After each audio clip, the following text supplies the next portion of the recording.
بسم الله الرحمن الرحيم فتقبلها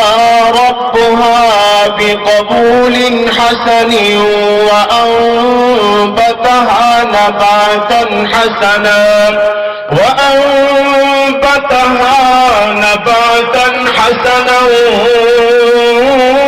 وكفلها زكريا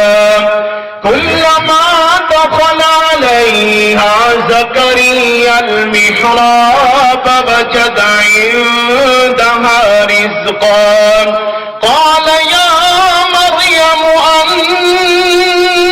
أنى لك هذا قالت هو من عند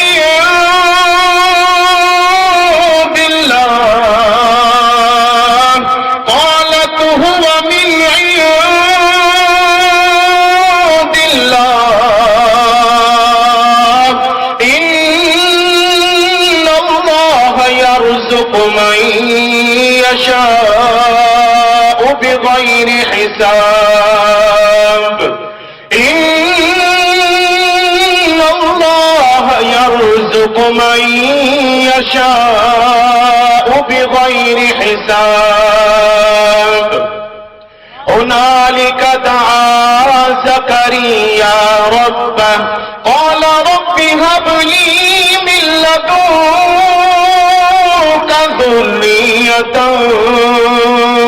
طيبة إنك سميع الدعاء فنادته الملائكة وهو قائم يصلي في المحراب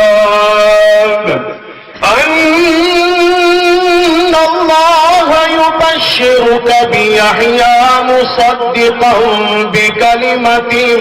من الله وسيدا وحصورا ونبيا من الصالحين قال رب أنى يكون لي غلام وقد بلغني الكبر وامرأتي عاقر قال كذلك الله يفعل ما يشاء